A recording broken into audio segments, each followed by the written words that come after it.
gente vai falar sobre inteligência artificial a partir de várias perspectivas. Então, quem está chegando agora, seja muito bem-vindo, né? A gente está aqui no ITS, não sei se está dando para ver bem. Vamos dar uma rodada na câmera, né? O que vocês acham? Para o pessoal que está nos acompanhando aqui para ver um pouquinho. Vocês vão acompanhar um pouquinho aqui do ITS, o pessoal trabalhando aí. O Vitor aqui, nosso diretor de cena, está aqui também nos ajudando. Então, enquanto o pessoal vai chegando, só lembrando, isso aqui é a live do ITS, onde a gente vai falar de inteligência artificial a partir de várias perspectivas. Então, quem quiser acompanhar, vai chegando aí, todo mundo é bem-vindo, mande perguntas, mande questões, que a gente vai falar um pouco sobre isso. Caf, eu vou começar falando sobre diferença de empresa de internet para empresa de inteligência artificial, né? Porque eu acho que as pessoas acham que é a mesma coisa, né? Que você vai lá, faz um site e a sua empresa vira empresa de internet. Como mágica, né? Inclusive foi o tema da... A gente não comentou isso não. Mas enfim, foi o tema da sua coluna essa semana, né? Verdade. Trabalhando sobre esses temas. Acho que a ideia é até a gente usar esse espaço para conversar um pouquinho sobre as colunas, né? Enfim, escrever essas colunas às vezes é uma atividade tão solitária, a gente fica lá, pensa o tema, publica e gerar a oportunidade de a gente conversar um pouquinho mais sobre esses temas, acho que é sempre bom, né? Verdade. Lembrando que nesta semana, eu escrevi para a Folha sobre como virar uma empresa de inteligência artificial. Você escreveu sobre o quê? Eu escrevi para o UOL sobre inteligência artificial e selfie, como as selfies que a gente está tirando estão cada vez mais fakes. Então é uma coisa meio foto ou fake. Né? É uma coisa de irrealidade, né? Chegando nas fotos. Isso. Cada vez mais a gente tem que confiar menos no que a gente vê. Eu acho que pode ser interessante. E entender se a gente gosta ou não daquilo que a câmera apresenta pra gente. Né? As fronteiras entre o real e o artificial estão cada vez mais fluidas. Verdade. E você, Fábio? O que você escreveu na sua coluna do Zero Hora? Eu escrevi sobre Netflix e privacidade, mas eu queria comentar uma coisa que eu acho muito legal no texto do Ronaldo, que é que você imagina que a internet chega e toda empresa vira de internet, né? E agora tem essa modinha que chegou a inteligência artificial e pronto, a empresa é inteligência artificial.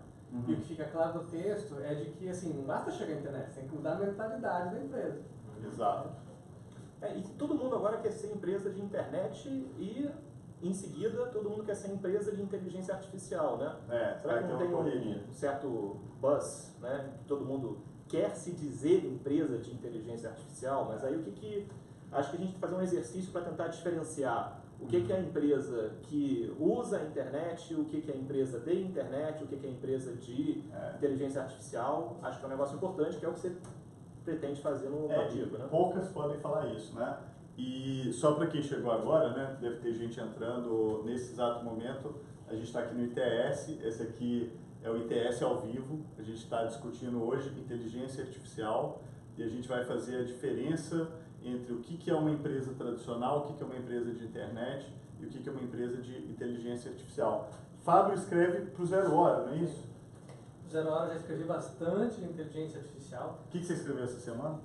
Essa semana eu escrevi sobre o COAF. COAF. Que é o órgão de controle externo. Eu me ofereci para ser verificado pelo COAF, que inclusive está usando a inteligência artificial para encontrar laranja. Já sabemos o resultado da sua investigação do COAF, Fábio? Bom, se depender de mim, eu acho que eu passo no teste do COAF. Gostaria de esclarecer, aproveitando que essa é uma live, enfim, que o ITS tem mecanismos de anticorrupção, de compliance, né, e que é importante deixar claro que os nossos diretores também passem, enfim, por essa devida adequação. Boa. Bom, vamos lá então, vamos fazer a explicação da diferença. Ronaldo, é você que está com um pilô e um quadro branco atrás. Assim, é simples, Vitor, estou em quadro aqui, está funcionando? Tá. Então vamos lá. Seguinte, o pessoal tem que me perdoar porque eu mal sei escrever, né? Então, empresa tradicional, né? O que faz uma empresa tradicional com tecnologia, né? Pouca coisa. Uma empresa tradicional, e depois a gente vai ver as diferenças para os outros tipos de empresa, usa computador para quê? Para processos internos.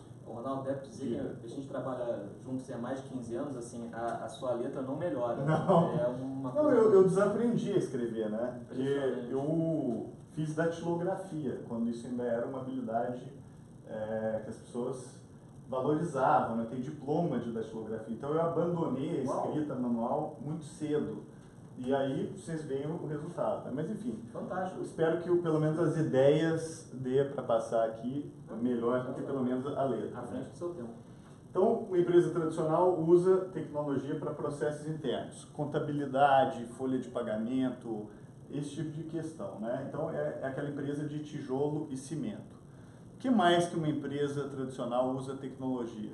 Ela muitas vezes tem um site, né, para anunciar, às vezes, a própria empresa, né? Então, um site de internet, que eu acho que é uma coisa que hoje toda empresa tem. E página em rede social, né? Página em rede social, perfil e conta no Instagram, não interessa. Empresas tradicionais também fazem isso, né? Colocam lá algum tipo de presença na internet. Além disso, empresas tradicionais, você vai me dizendo se eu estou saindo do quadro aqui, hein, Vitor? Pode deixar. Elas trabalham com ciclos de produção longos, né? Então, por exemplo, você, às vezes é uma empresa que vende o mesmo produto há 50 anos, né? Faz aquela mesma coisa. O ciclo de produção da empresa, em geral, é um ciclo bastante longo. E a última coisa que eu acho que vale a pena a gente colocar aqui é que as decisões da empresa, eu acho que isso é muito importante, são tomadas pelo CEO em última análise. Então as decisões elas são centralizadas, né? O CEO da empresa toma as decisões, né? Eu acho que isso é um negócio que é interessante. Mas aí, empresa de internet, o CEO não é quem toma a decisão. A gente passou o ano passado inteiro vendo esse pesadelo dos CEOs de empresas de internet. Assim, o que muda?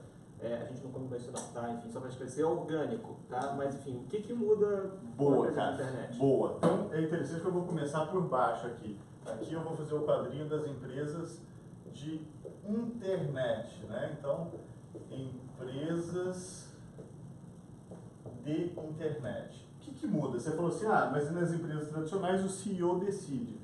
Nas empresas de internet, muitas decisões são feitas pelos engenheiros e pelos designers na ponta, onde o CEO ele apenas referenda essas decisões. Aqui está difícil escrever, mas o que está escrito aqui é engenheiros e designers. Então, em vez do CEO decidir, é o cara da ponta, por uma razão técnica. Se você está operando um produto, como é que o CEO vai saber o look and feel de um determinado ícone que vai aparecer na sua página de rede social? É muito difícil. E parece que a gente está falando ali de empresa de internet, que tem que ser da internet. Mas se eu tivesse uma fábrica de ervilha, eu poderia ser da internet. Então, quando você pensa em ervilha, você pensa processo interno, você pensa tem o site lá, mas veja que todo o processo da ervilha é super tecnológico. Total. Né? E aí você tem agrotóxico, você tem a cadeia de produção, você tem logística, você tem financeiro, você tem várias coisas ali, inclusive o site na internet. Continuo pensando por que você pensou no exemplo da ervilha. Porque eu acho que a ervilha é a coisa menos internet que você tem pensar. Boa, mas entendeu o conceito? Você começa a jogar decisões para as pontas, né? Para você ter a habilidade, a velocidade e a questão técnica que precisa, você precisa pegar a decisão, tirar do CEO e jogar para as pontas da empresa. Então, muitas vezes é o engenheiro, o designer, o cara que está na ponta que toma a decisão. Apesar das empresas de internet terem CEOs que tomam decisões estratégicas, etc. Eu não estou discutindo isso. Mas é super interessante. A gente teve um exemplo no ano passado, por exemplo, quando o Jack Dorsey, lá do Twitter, numa conversa mais reservada, ventilou a ideia de que ele estava pensando em matar o botão do curtir do Twitter, né, que é o coraçãozinho. E aí muita gente se questionou, será que é uma boa ideia? Será que é uma má ideia? Como é que o Twitter poderia, talvez, porque o que estava na cabeça do executivo da Twitter nessa conversa era dizer que o botão de coração, que é uma opção de design, condiciona o jeito pelo qual o pessoal usa a plataforma. Total. Então você vai atrás de coraçãozinho, você vai atrás de curtida. na medida em que você gera esse tipo de incentivo, você acaba usando a plataforma para aquilo. Então, talvez, ao invés de se informar, se divertir, enfim, a sua própria forma de se expressar, ela está funilada naquela ideia que é ganhar um coração. Essa é uma fala de um CEO. Mas, em última instância, essa é uma solução de design. Total, total. E obviamente o CEO tem uma palavra nisso, mas ele não consegue decidir sobre todas as micro decisões de design que estão na plataforma. Nem tem controle sobre os efeitos, né, de decisões de design. Exato. E você vai ter que jogar para os engenheiros e para os designers que estão na ponta. Então, acho que esse ponto é importante. Então, isso aqui é empresa tradicional. O que a gente conclui com isso aqui? Que não adianta você fazer um site na internet e dizer agora eu sou uma empresa de internet. Não adianta. Empresas tradicionais que têm site não significa que elas se tornaram uma empresa de internet. Estão na internet. Exatamente, estão na internet, mas não são empresas de internet. O que uma empresa de internet faz, né? Aqui, né, a gente falou que usa tecnologia para processos internos. As empresas de internet, elas usam testes de preferência do usuário o tempo inteiro, né? Então, preferência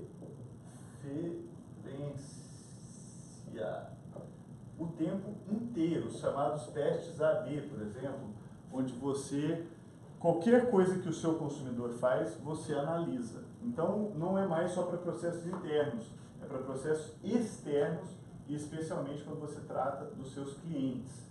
Então, empresas de internet têm, sim, um uso de tecnologia para tratar da porta para fora, especialmente fazendo esse tipo de análise. E aí você pensa em empresa de shoyu. Por exemplo, o shoyu você tem com pouco sódio e com muito sódio. São dois produtos. Você testa os dois. Aí você tem rede de lanche que põe copo de papel. E aí você vai fazendo teste para ver A e B rapidamente o que faz, aí você coloca em produção. Quem não se lembra da Coca-Cola Cherry, que foi lançada lá no Rio Grande do Sul? Cherry Coke. Cherry Coke. Né? Não deu certo. Se eles tivessem teste de preferência A e B, hoje eles fazem muito mais rápido o desenvolvimento de um produto. Esse ponto é importante, porque eu falei que empresa tradicional geralmente tem ciclos longos.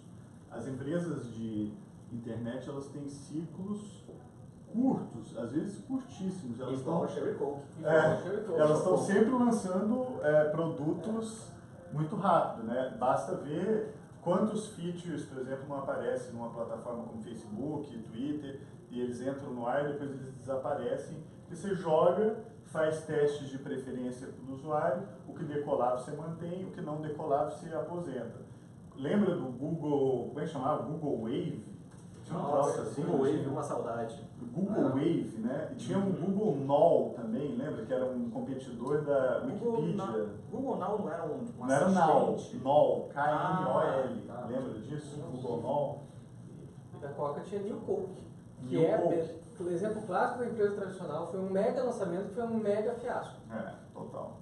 E depois a Coca Diet que deu certo. Então, isso é interessante, porque os ciclos aqui, eles são curtíssimos. Às vezes são ciclos de um mês, deu certo, continua, não deu certo, esquece. Outra coisa as empresas tradicionais têm um site na internet, né? As empresas tradicionais, as empresas de internet, ela tem bancos de dados.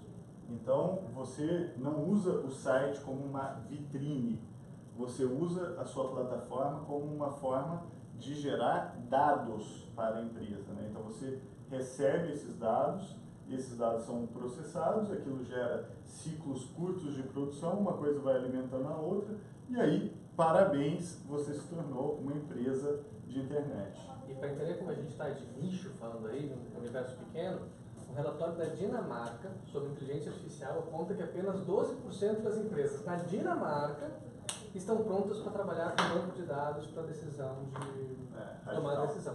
Na Dinamarca, você imagina aqui no Brasil. Porque na verdade essa coluna, a segunda coluna aqui, empresas de internet, nada disso necessita de inteligência artificial para que ela exista, para que ela funcione. Mas na medida em que você salpica inteligência artificial, para continuar com as metáforas aí de ervilha, shoyu, enfim, nessa receita, você tem uma terceira coluna, né? Que são empresas genuinamente de inteligência artificial. Eu vou até mudar o pilote agora para o vermelho, porque esse é o assunto que a gente vai falar. Olha só, aqui é inteligência artificial, né? Legal. Então é a gente chegar... Você escrevendo em vermelho e me lembra que tem que corrigir provas hoje à noite. Então é bom dar essa boa lembrança. Então, olha só, isso aqui já é difícil de fazer, né?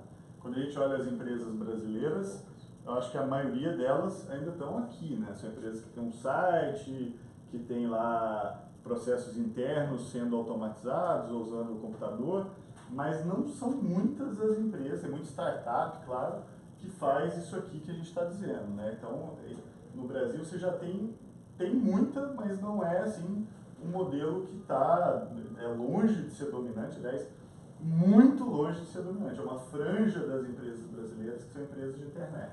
Agora, se a gente achava que a vida aqui já era difícil, né, para virar empresa de internet, para virar empresa de inteligência artificial, aí que a coisa começa a pegar mesmo, né? Porque aqui é o seguinte, se a empresa tradicional usa sites e a empresa de internet usa bancos de dados, a primeira coisa que uma empresa de inteligência artificial tem que fazer é unificar todos os seus bancos de dados.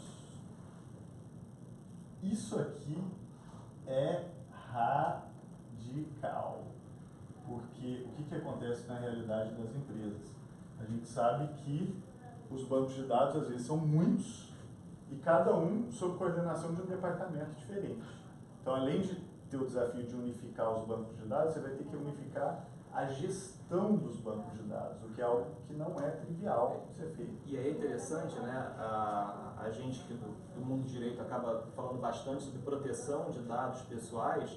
É interessante como esse tema de proteção de dados pessoais, ele aumenta exponencialmente quando você sai de uma empresa tradicional para uma empresa de inteligência artificial. Porque numa empresa tradicional, você tem funcionários, você trata dados dos seus empregados, que você precisa proteger esses dados. Uma empresa de internet, tendo bancos de dados como seu centro, esse tema fica cada vez mais importante. Agora, quando você começa a integrar esses bancos de dados como todos, você começa a trabalhar com um novo problema, que é o seguinte: como é que eu vou juntar dados distintos, de bancos de dados diferentes, para chegar a um determinado resultado? Né? Empresas de inteligência artificial vão precisar justamente, por exemplo, pensa numa situação em que elas monitoram hábitos de consumo, né, dos seus clientes. Elas vão precisar pegar o que a pessoa comprou no dia tal, o que a pessoa comprou no outro dia, quais são os hábitos delas de consumo, juntar tudo isso. Será que ela pode fazer isso?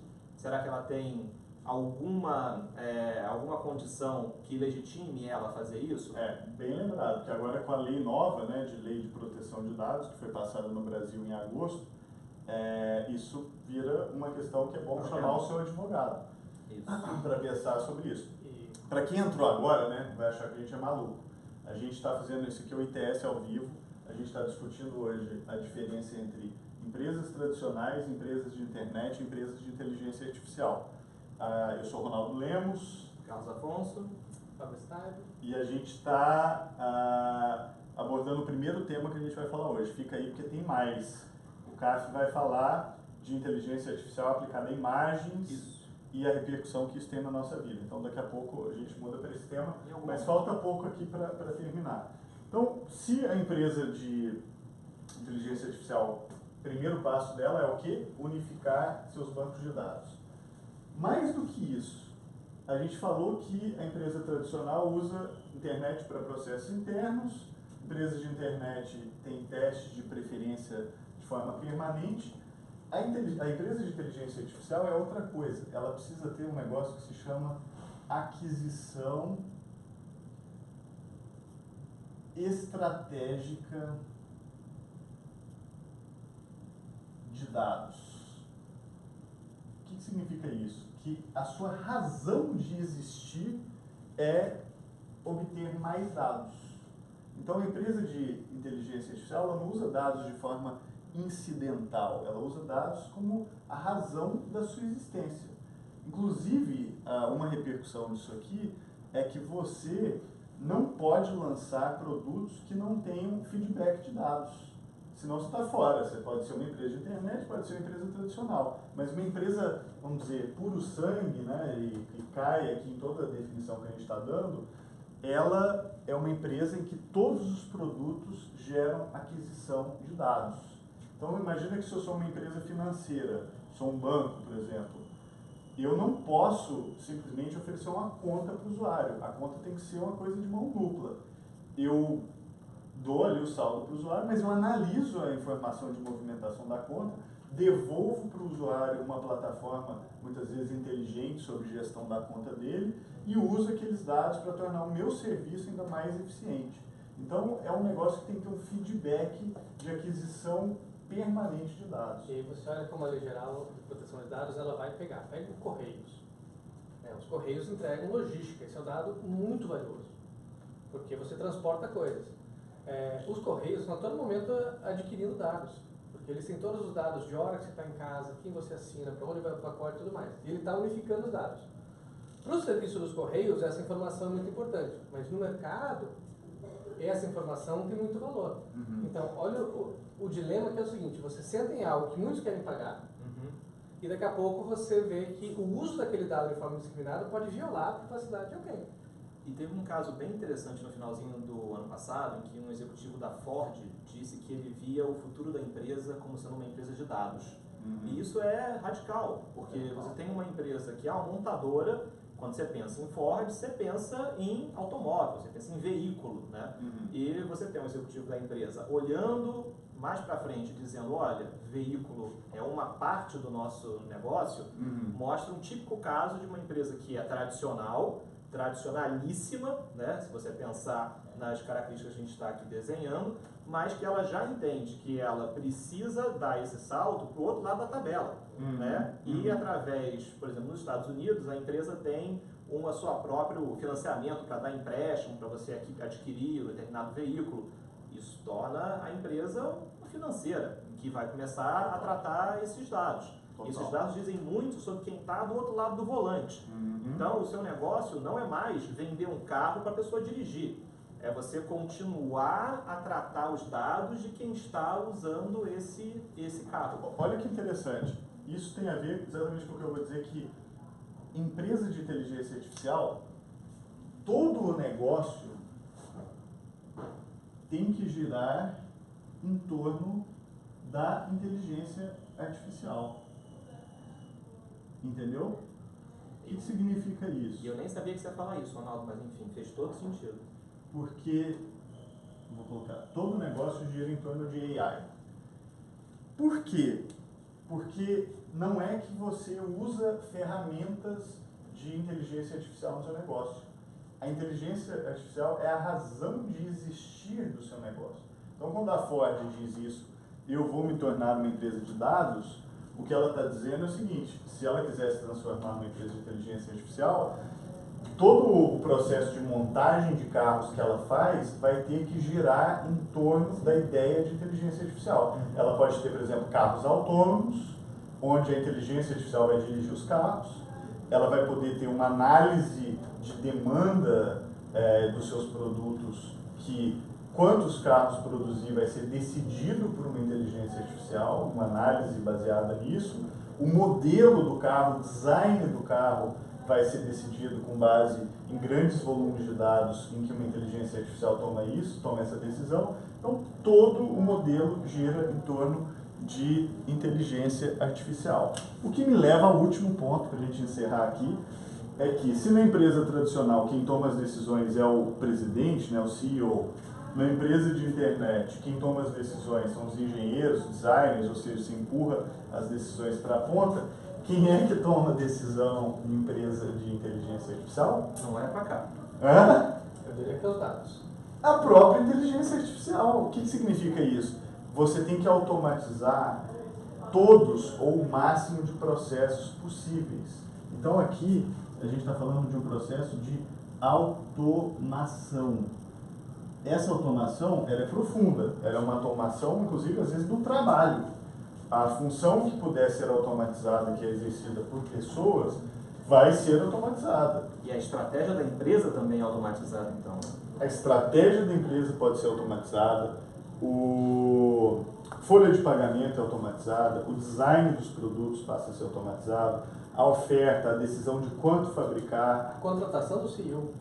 Contratação de CEO, aliás, é um dos pontos hoje que está mais rapidamente sendo automatizado, que é processo de seleção de currículo. Uma das principais aplicações de inteligência artificial hoje é a seleção de currículo, é contratar pessoas para trabalhar na empresa. A inteligência artificial já está fazendo isso. Muito impressionante eles não mandarem uns tweets de madrugada que peguem mal. Exatamente. Isso nem precisa de AI para resolver esse problema. Então, mas o que acontece aqui é a automação, não só na ponta do trabalho, mas na ponta também decisória. Então, a empresa de inteligência artificial, ela passa a ser cada vez mais autônoma. Ela usa inteligência artificial, inclusive, para decisões estratégicas e até automatizando também o processo de produção. E tem uma agenda aí de pequenos e médios negócios muito importante, porque é muito mais difícil uma grande empresa se tornar uma inteligência, uma empresa de AI, do que você ter uma pequena startup que cresce assim. Isso. E aí nasce. Então você vê aí um potencial de disrupção do mercado enorme. E esse dever que a gente tem de investir nessas novas indústrias que estão surgindo e na mistura de negócios para que você tenha o melhor dos dois mundos. Você tem a escala, você tem a proteção de direitos de grandes empresas, mas você tem esse dinamismo ali das empresas novas chegando que já começa a pensar como aí. E vamos ter uma ideia de quando a gente fala em automação e inteligência artificial, a gente geralmente pensa em automação de linha de produção, de fábrica, né? A gente pensa em braços mecânicos operados autonomamente. Acho que a gente cada vez mais percebe que o impacto de automação no setor industrial e nas empresas como um todo vai muito além desse fetiche que a gente tem com o braço mecânico na linha de produção. Né? O braço mecânico é um componente, não adianta só usar o braço mecânico e achar que virou empresa de inteligência artificial. Não, você precisa usar o braço mecânico, mas tem um monte de outras coisas ali que você precisa fazer. Então, esse aqui é a questão, né? Para quem quiser saber mais sobre esse assunto, a gente recomenda muito o livro do Kai-Fu Lee, que é, essa é a parte que vai ter em toda a live, que é o Ronaldo fala mandarim. O Kai-Fu Lee, ele foi diretor de inteligência artificial de várias empresas. Hoje ele é um empreendedor na China, escreveu um livro muito bom chamado AI Superpowers, as superpotências da inteligência artificial. E nesse livro, dentre outras coisas, ele discute um pouco aqui sobre essas questões. Então, essa é a nossa dica aqui do ITS ao vivo para dar uma olhada nesse livro do Kai-Fu Lee, que eu acho que pode ser interessante dar um pouco desse panorama. Isso é o que eu tinha para dizer agora. Agora a gente vai pular de assunto, não é isso? Depois, antes de pular de assunto, já que a gente está falando um pouquinho de China, acho que vale lembrar que vários países têm editado as suas estratégias nacionais de inteligência artificial. E a China tem uma estratégia nacional de inteligência artificial que é super interessante, que a gente depois pode colocar também na descrição aqui do vídeo para quem tiver interesse, porque ela está traduzida pelo menos para o inglês. E ela é muito curiosa porque ela mostra que a meta da China é ser a superpotência global de inteligência artificial em 2030. Isso. 2030 está amanhã. O plano é super interessante porque ele diz que através de investimento bastante estatal vai se chegar a 2020 com uma capacidade instalada de pesquisa na China brutal em termos de AI, inteligência artificial. Isso gera em 2025 as primeiras grandes inovações genuinamente chinesas em inteligência artificial, e aí em 2030, isso é explícito, na estratégia, a China assume a liderança global nessa estratégia. Mas isso que você está falando, lembra que é o seguinte, hoje toda empresa tem que ter um plano sobre inteligência artificial. Se você não tiver, o seu concorrente vai ter, e se ele tiver e você não tiver, melhor tocar um tango argentino logo ali, porque a competição não vai ser nada bonita. Mas os países precisam ter um plano sobre inteligência artificial. Então, a pergunta que eu acho que a gente tem que fazer aqui no Brasil é: onde está o nosso plano de inteligência artificial? O que a gente vai fazer para apoiar esse ecossistema? E ele vem junto com o plano de conectividade, porque se você tem metade da população desconectada, isso é um problema, porque os consumidores não têm dados. Se as empresas não têm internet, você não consegue fomentar fora dos grandes centros. Total. Então, o que a China fez já na década de 90, o Japão fez na década de 80, foi de pensar a internet como infraestrutura, a tecnologia como infraestrutura. Então, no Japão, sobra internet, porque eles já se prepararam para isso. Fica mais fácil de você pensar no universo de AI, de empresa de AI, quando você tem isso. E aqui não é difícil. Mas eu acho que é interessante pensar essa tecnologia nova e pensar em internet que ainda não precisa no plano. Bom, é isso aqui. Vamos mudar de assunto? Vamos. Ronaldo, essa tabela está no seu artigo da Folha? Não está no meu artigo da Folha, mas quem quiser a tabela eu mando em Word ou Excel, é só deixar o comentário aqui no nosso vídeo, dizer, ó, assisti e tal, pode me marca lá Ronaldo Lemos, e eu mando a tabelinha para você, não precisa copiar essa minha letra horrível, inclusive a tabelinha que eu vou mandar para você vai ter muito mais detalhes do que está aqui, então vai ficar bem mais completa, acho que vai ficar legal. Acho que vai ser bem legal. Para quem entrou agora, né, tem que sempre falar isso, a gente está no ITS ao vivo, esse aqui é o programa do ITS onde a gente discute temas de tecnologia, a gente está discutindo inteligência artificial hoje, e agora a gente vai discutir inteligência artificial em imagens. Você vai mudar de lado da sala aqui, não vai, cara? Não sei, talvez. Acho que sim, né? Nosso diretor de câmera permitir. Vamos lá? Então, vamos lá. Seguinte, tá liberado? Está liberado. Eu vou até, enquanto você muda, eu vou buscar água pra gente aqui. Já estão pedindo a tabela aqui no Facebook. Boa. Então, olha só, gente, seguinte, uma mudança de cena, só para a gente quebrar um pouco a partir da nossa conversa de inteligência artificial transformando empresas. Queria falar um pouquinho com vocês, só para quem chegou agora, e deixar um pouco claro qual é também o objetivo dessa conversa. Toda semana a gente publica nossos textos, nossas colunas, em diversos veículos. Ronaldo publica a coluna dele na Folha, Fábio publica a coluna dele no Zero Hora, eu publico minha coluna no UOL. Então a gente está usando essas lives para a gente poder conversar um pouquinho mais com vocês sobre essas colunas, sobre os temas que a gente levanta aí nesses textos. Queria falar com vocês um pouquinho sobre inteligência artificial e imagem, que acho que essa é a pauta que a gente leva agora nessa segunda parte da nossa conversa. Queria buscar um pouquinho o que aconteceu lá atrás em 2014. Enfim, acho que vocês todos estavam por aí em 2014, enfim, talvez vocês tenham tido um bom ano em 2014, enfim, outros talvez nem tanto. Pô, Ronaldo, que gentil. Lá 2014 pode ter sido um bom ano para você, enfim, talvez não. Bom, para a seleção brasileira não foi um bom ano, mas o fato é que em 2014 a gente teve uma situação curiosa, foi o seguinte: a foto mais compartilhada no Twitter em 2014 foi essa daqui, foi a selfie do Oscar, né? Para quem não se lembra, a Ellen DeGeneres estava apresentando o Oscar em 2014 e ela teve essa ideia que foi, vamos fazer uma selfie. E aí ela dá o celular dela pro Bradley Cooper, que é esse ator aqui, inclusive é quase íntimo meu, a gente inclusive jantou juntos um dia na churrascaria Porcão, aqui no Rio de Janeiro, a gente estava na mesa ao lado. Sério? A gente não estava junto, ele estava na mesa ao lado. Essa história eu não sabia. Foi a vez mais próxima que eu fiquei perto de um ator de Hollywood. Enfim, da última vez foi com o Adam Sandler num jogo de basquete, eu estava sentado no teto do estádio e ele estava lá do outro lado da quadra. Uau. Então, enfim, mas eu gosto de me gabar de estar tão perto desse grande fotógrafo que gerou a foto mais compartilhada de 2014, que foi o Bradley Cooper. Essa foto, ela foi uma selfie feita com 12 pessoas. Eu sou de humanas, então tenho dificuldade de saber quantas pessoas tem na foto, mas acho que é algo parecido com isso. Então, ele foi lá e tirou essa foto. Pergunta que eu faço para vocês é o seguinte: quem é o autor dessa foto? Opção A, Bradley Cooper, porque foi ele que apertou o botão para tirar essa selfie famosa de 2014. Opção B, a Ellen DeGeneres, que é essa daqui, apresentadora, atriz, porque foi ela que deu a ideia da foto. O que vocês acham? Se fosse a lógica normal... Tem alguma opção C? Eu acho que quem tira a foto é o autor, certo? Essa é a regra do direito autoral. Mas quem é o autor? O autor, pela lei de direito autoral, é o quem realiza a criação do espírito da obra, certo?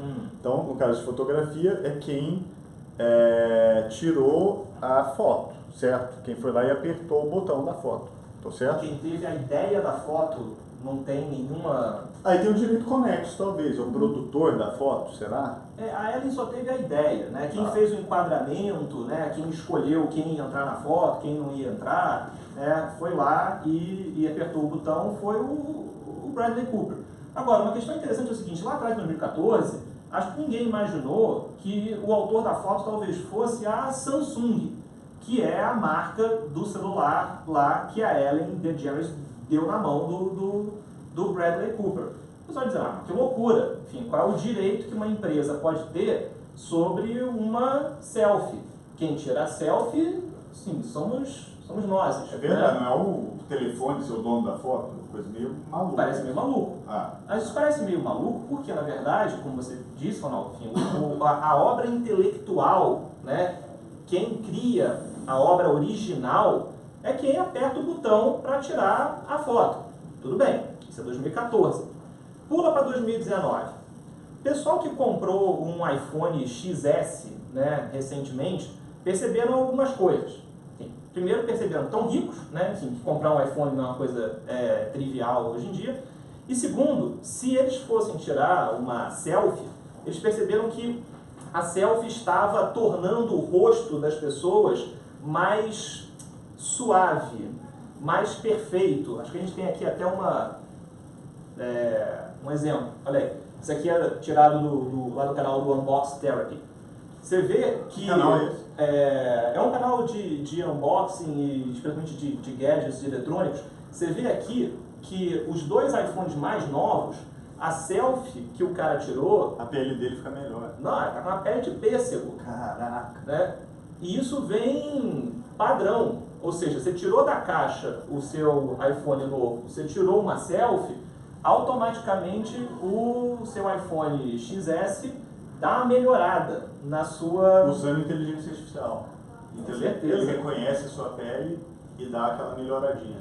Caraca. E aí o que a gente pode, enfim, perguntar parece que as coisas, assim, parece que o jogo virou, não é mesmo? De 2014 para cá, o celular está começando a ser um elemento mais ativo na hora de tirar a foto.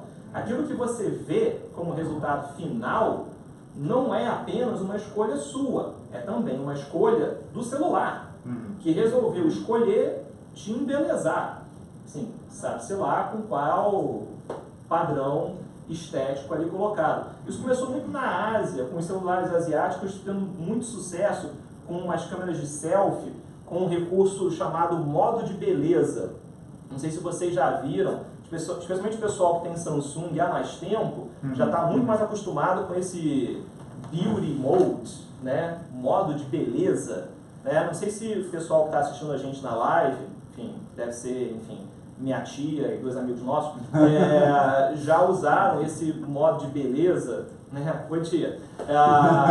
Usaram esse modo de beleza para melhorar, né, as suas selfies. Você já tira a foto e já sai o Photoshop automático.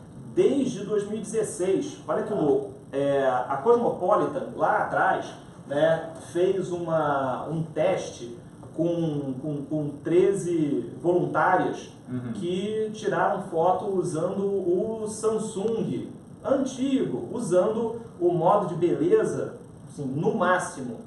Porque isso é uma coisa também interessante, você pode calibrar o seu modo de beleza.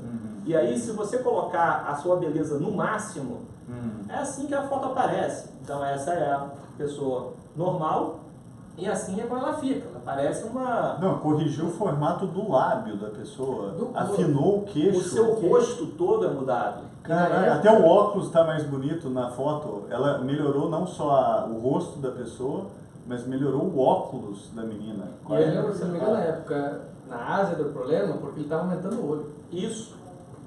E aumenta muito o olho, que é quase uma beleza de anime, no final das contas, que a câmera acaba fazendo. Então isso conta pra gente uma história que eu acho que é super interessante, que os celulares estão ficando mais inteligentes.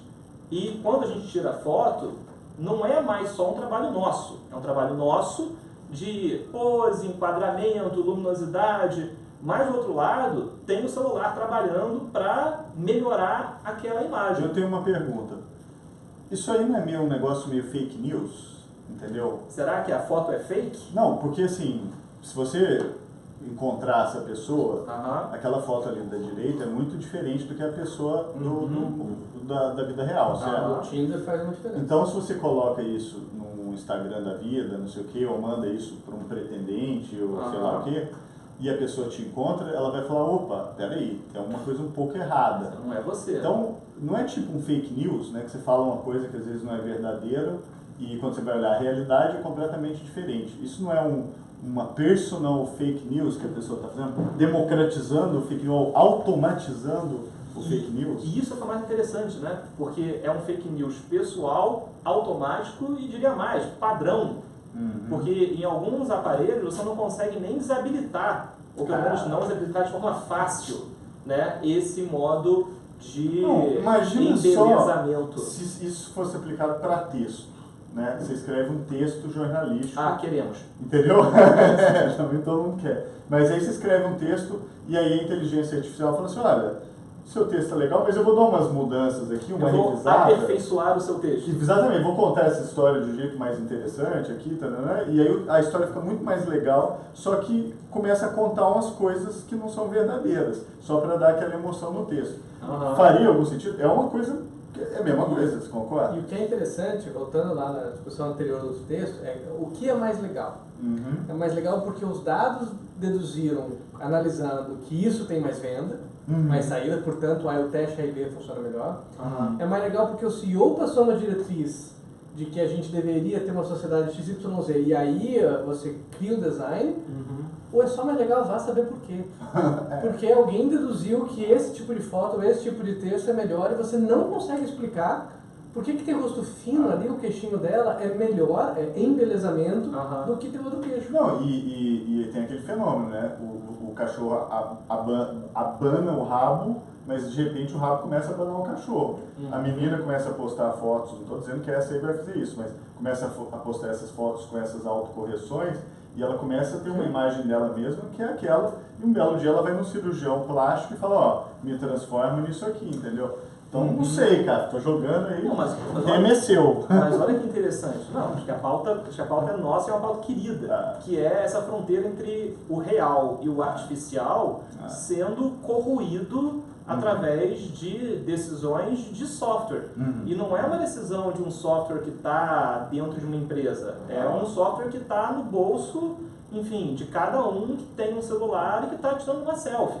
Então, isso vai reforçando padrões de beleza que foram pensados, e aí voltando para o teu tema, Ronaldo, que a gente estava discutindo lá no quadro, são decisões de design que provavelmente não veio de um CEO e que estão sendo automatizados. Total. Então, isso é um típico caso de uma empresa de inteligência artificial, que através de fotos tiradas por todos os seus usuários, que talvez ganharam mais likes nas redes sociais, que talvez receberam mais comentários, você vai treinando o algoritmo a entender o que uma determinada comunidade entende como bonito. E pouco interessa se isso é real ou não. Porque no final das contas, as pessoas vão interagir, não é com você real. Elas vão dar estrelinha, coraçãozinho, enfim, emoji na internet. Então o que conta é isso aqui. Boa. E acho isso super sério. Acho que a gente não está dando atenção devida a esse fenômeno que não é novo. Né? Os celulares já fazem isso há muito tempo. Esse tema explodiu agora porque no ano passado os iPhones embarcaram isso de forma padrão e aí queria compartilhar isso com vocês. Não sei se todo mundo viu, o novo celular da Google, o Pixel 3, trouxe acho que um passo adiante em direção, aí não sei se é o paraíso ou o abismo nessa conversa, que é o tal do Night Sight, que acho que a gente pode traduzir como visão noturna. Não sei se todo mundo já viu isso, mas é algo super interessante. Olha só essas duas fotos aqui, foram fotos que a gente tirou aqui no ITS. A gente botou o nosso Android de corda dentro de um armário e fechamos a porta do armário e tiramos uma foto. Como isso foi feito, ainda bem que vocês não viram, foi um tanto quanto humilhante, mas enfim, as fotos estão aí. Aqui é a foto real oficial. É a foto como ela é, sem nenhuma edição. Caraca. É uma foto escura, uma foto ruim, ninguém vai dar muita atenção para uma foto como essa.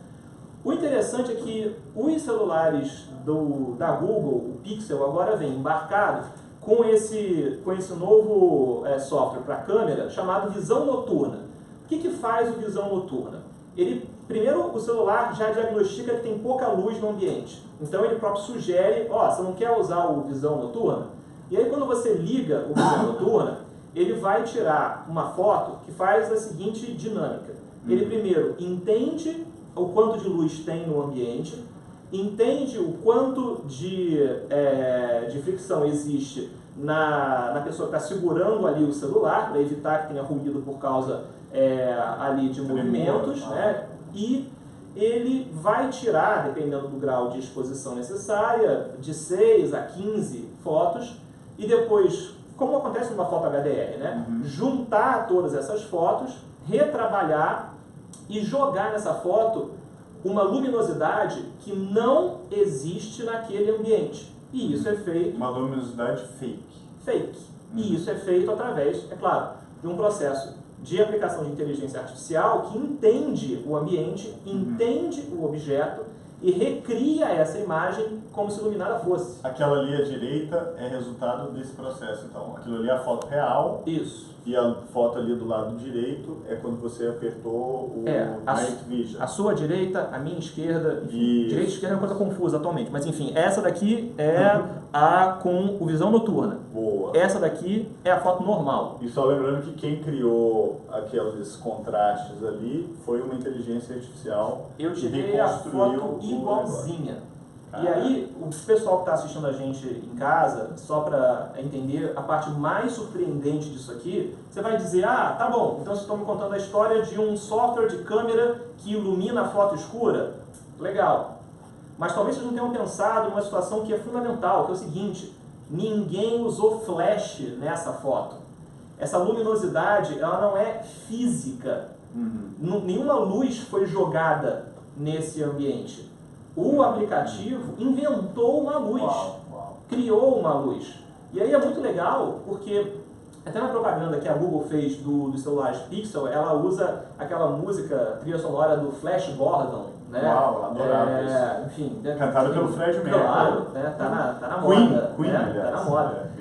E aí o que é interessante é que Flash... Tomara que você tenha saído na câmera. Mas essa grande, emblemática trilha sonora do Flash Gordon é muito legal. O que essa câmera está fazendo é matar o Flash. Total. Né? Enfim, já era. Flash já era. Acabou. Enfim, eu que tenho astigmatismo fico muito feliz. Né? Uma coisa que irrita em fotografia é aquele clarão de luz no seu rosto. A primeira coisa que você faz é, enfim, se esconder. Mas é super interessante, né? A gente pensar que esse tipo de software mata o Flash, né? Se a gente olhar para o passado, sei lá, o Steve Jobs matou o Flash Player, né? Enfim, com aquela cartinha, né? Fotos são Flash. O Flash Player, aquela linguagem de programação Flash. Isso. Boa. Né? E o Google vai matar o Flash agora. Sem contar, às vezes, que a DC matou o Flash em si, né? Enfim, ainda bem que o Imperador Ming nunca matou o Flash Gordon. O Flash Gordon original. Mas acho que agora o Flash tem o seu fim, pelo menos que diz respeito a câmeras de smartphone. O Imperador Ming não, Mandarim, né? Não era inimigo do Flash Gordon? Mandarim. Não, era o Imperador Ming. Mandarim é Nossa, inimigo são do Homem coisas de parecidas. Ferro. Olha isso. E por que os asiáticos são os inimigos, né? Interessante. Mas certamente o Segunda Mandarim Guerra. é inimigo do Homem de Ferro, porque ele tem os anéis, enfim, uma longa história. Total. Mas o que eu acho legal desse tema, só para a gente fechar, é a gente entender que será que nós estamos no controle das fotos que nós tiramos? E em que medida a gente vai normalizar ferramentas como essa? Então, enfim, a foto estava escura, agora está clara. A foto era de uma pessoa normal, agora a pessoa vem com uma pele de pêssego toda perfeita. Será que a gente está caminhando para um momento em que a fotografia, especialmente a fotografia de celular, ela cada vez mais parece ilustração ou arte digital e menos fotografia? Né? Porque acho que se eu perguntar para vocês assim, o que vocês mais valorizam numa foto? É o fato dela efetivamente capturar o que está na frente da câmera? Ou é mais a forma pela qual você se relaciona com aquela foto? Né? A ligação sentimental que você tem com a foto? Eu tenho dúvidas. Por quê, Fábio? Diz aí. Porque a foto, ela já é fake.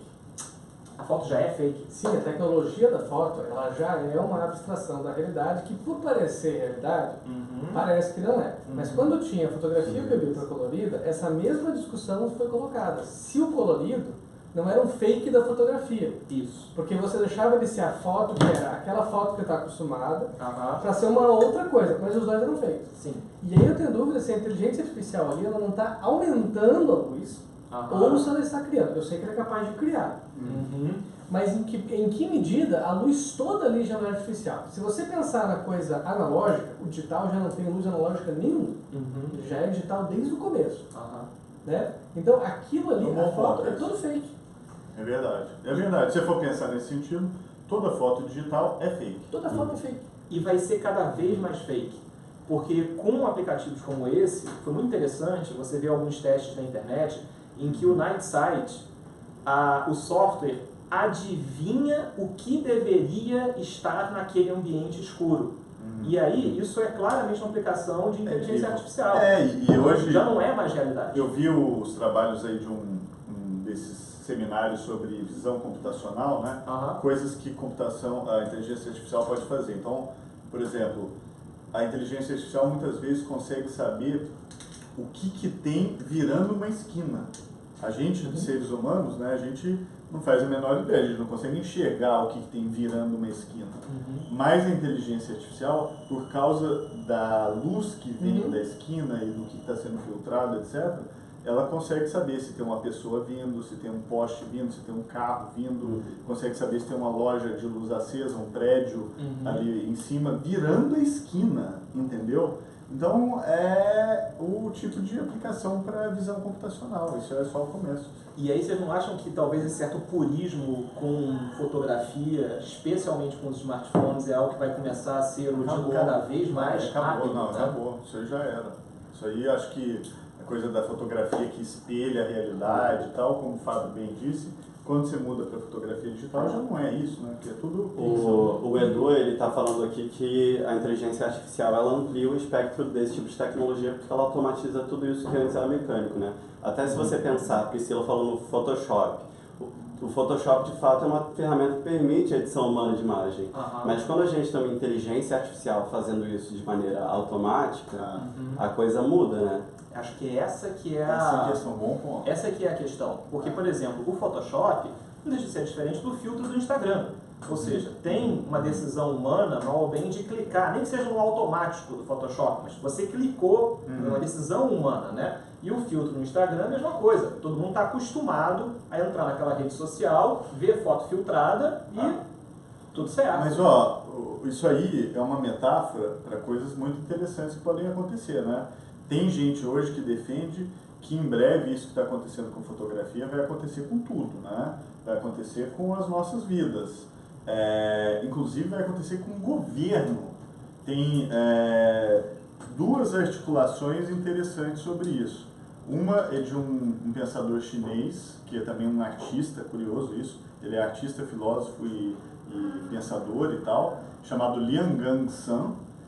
E esse cara diz que a gente está vivendo os últimos anos de um governo de pessoas. Ele acha que, em última análise, o governo vai ser automatizado e, no final, pode levar um século, 2 séculos, mas a gente vai ser governado por máquinas inteligentes.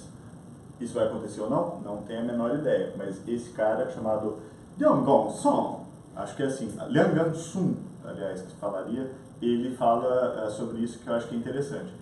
E a outra articulação é da ficção científica, né? Onde a gente está cansado de ver essas imagens, mas é isso, se hoje, quando você aperta o botão da máquina, metade da ação é sua e talvez metade da ação é da máquina, certo? Muitas vezes no futuro talvez seja isso que vai acontecer, você vai tentar acelerar o carro e o carro vai falar, não, eu não vou acelerar, porque se eu acelerar eu vou bater num muro ali em frente. Eu sei mais do que você que isso vai acontecer. Exatamente. Então, talvez a gente vai chegar num momento em que a gente vai ter essas aplicações. Né? Diz aí, Fábio. Mas tem um filme visionário, que é um livro, que se chama Harry Potter. E eu não sei se já entenderam que no Harry Potter... Harry Potter ou sem Harry Potter? Tanto faz. Eu não sei se alguém já percebeu que o Harry Potter não tem foto. A obra do Harry Potter inexiste foto. Porque toda foto é vídeo. E lá sim tem uma inteligência artificial que é estranha, que são os quadros, porque os quadros vivem. Então a gente está olhando lá aquele Androidzinho. Você é muito jovem, esse tipo de metáfora. Eu sou Harry Potter-less. Quando você está no Harry Potter e eles estão caminhando, todos os quadros que são pinturas, eles se movem. Então o personagem sai de um quadro, vai para o outro e etc. Quando você pega o jornal e tem a foto lá do bandido, isso eu já vi. ele se move. É um GIF animado. Então o Harry Potter, ele tem o quadro, ele tem o jornal e etc, mas ele não tem foto. Porque toda foto é em movimento.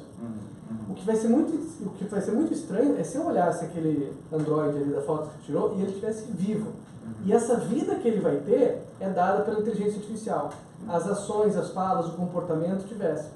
Tudo no campo do possível.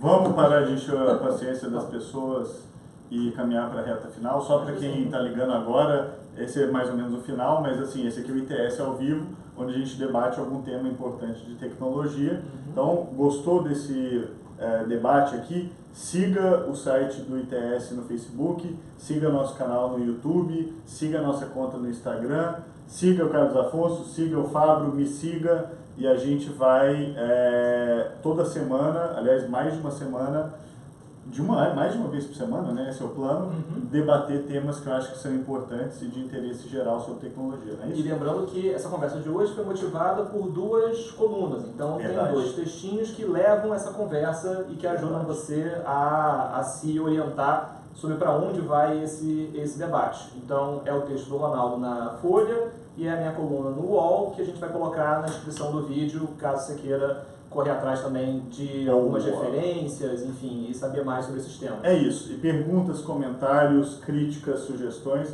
pode mandar pra gente aqui, que a gente dá uma olhada, responde.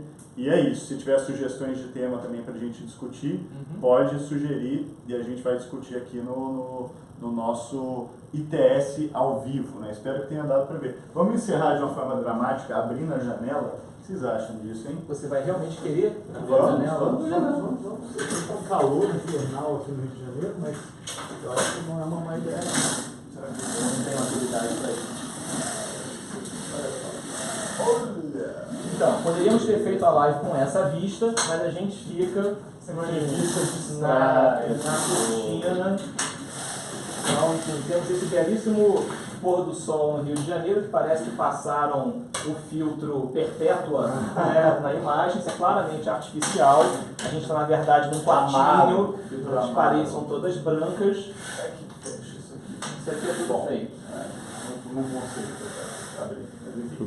Legal. É isso, gente. Muito obrigado para quem assistiu. Dúvidas, perguntas, mandem pra gente. Esse aqui foi o ITS ao vivo. Muito bom. Inteligência artificial. Até. Obrigado, Vitor. Obrigado, gente.